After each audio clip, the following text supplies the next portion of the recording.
कांग्रेस महासचिव प्रियंका गांधी द्वारा उत्तर प्रदेश के श्रमिकों को दूसरे राज्यों से लेकर आने के लिए पेशकश की गई 1000 बसों के मामले ने कल बहुत हाई वोल्टेज ड्रामे का रूप ले लिया और इस पॉलिटिकल ड्रामे की परिणति यह हुई कि कल शाम आगरा में उत्तर प्रदेश कांग्रेस के अध्यक्ष अजय कुमार लल्लू को गिरफ्तार कर लिया गया। लखनऊ के हजरतगंज थाने में प्रियंका गांधी के निजी सचिव संदीप सिंह व कांग्रेस प्रदेश अध्यक्ष अजय कुमार लल्लू के खिलाफ धोखाधड़ी की एफआईआर दर्ज कराई गई है। यह एफआईआर आरटीओ की ओर से दर्ज कराई गई है, जिसमें कि कहा गया है कि कांग्रेस की तरफ से भेजी गई बसों की सूची में कई वाहनों के नंबर फर्जी मिले हैं, जबकि कई वाहनों का रिकॉर्ड नहीं मिला। कई बसों की फिटनेस नहीं थी तो कई का इंश्योरेंस नहीं था। शासन की मांग पर 1049 बसों की नंबर सहित सूची भेजी गई थी। एनआईसी के वाहन डाटाबेस से इसका मिलान कराया गया, तब यह फर्जीवाड़ा पकड़ में आया।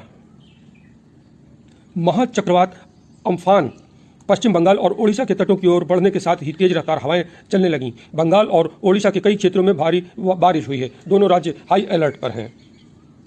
नेपाल द्वारा भारतीय भूभाग को अपने नक्शे में दिखाने से कूटनीतिक मोर्चे पर स्थिति संगीन होती जा रही है।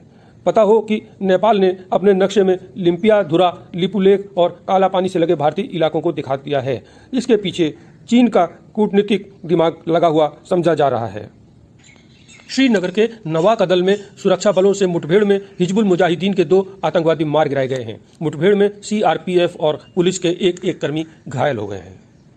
श्रम और रोजगार मंत्रालय ने कर्मचारी भविष्य निधि यानी कि ईपीएफ अंशदान को जुलाई तक 3 महीनों के लिए मौजूदा 12% से घटाकर 10% करने का निर्णय लागू कर दिया है।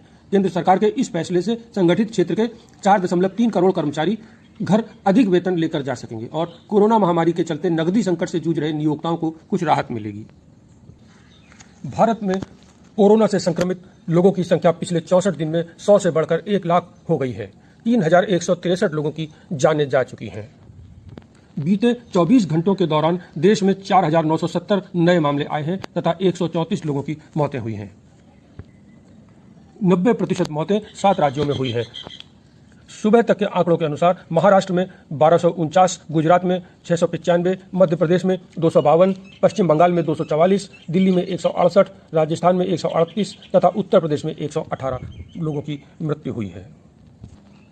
दिल्ली में सीआरपीएफ की 31वीं बटालियन के कई जवानों के एक साथ संक्रमित होने के मामले में क्वारंटाइन नियमों को और सोशल डिस्टेंसिंग के रूल्स को सही तरह से पालन नहीं करने की बात सामने आई है। महा-चक्रवात अम्फान के ओडिशा तटों के करीब पहुंचने के साथ ही कुछ हिस्सों में भारी बारिश का दौर शुरू हो गया है। महा-चक्रवात अम्फान उर्फ उम्पन के संभावित प्रकोप को लेकर पूर्वी भारत के ओडिशा, पश्चिम बंगाल और बांग्लादेश में बड़े पैमाने पर लाखों लोगों को सुरक्षित स्थानों पर पहुंचाने की कवायद की जा रही है। महा-चक्रवात से निपटने में दोनों देशों और संबंधित राज्यों का प्रशासनिक अमला पूरी ताकत से जुटा हुआ है। ओडिशा में 11 लाख लोग निकाले गए हैं।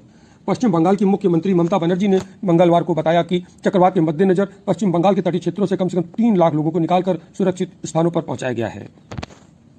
भारत और चीन के बीच गैर चिन्हित सीमा पर उत्तर सिक्किम और लद्दाख के पास कई इलाकों में तनाव बढ़ता जा रहा है। दोनों पक्ष वहां पर अतिरिक्त बलों की तैनाती कर रहे हैं।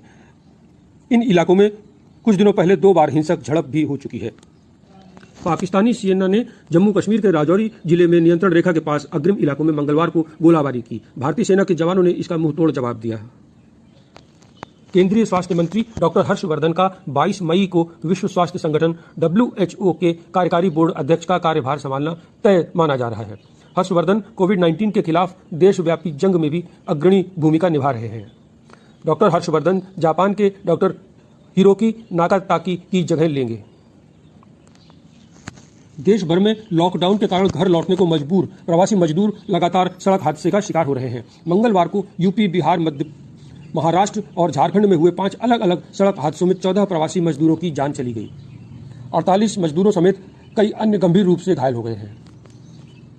महाराष्ट्र के यवतमाल जिले में मंगलवार को प्रातःकाल प्रवासी मजदूरों को लेकर जा रही एक बस सड़क पर खड़े एक ट्रक से टकरा गई। हादसे में 3 प्रवासी मजदूर और बस चालक की मौत हो गई और 22 लोग घायल हो गए।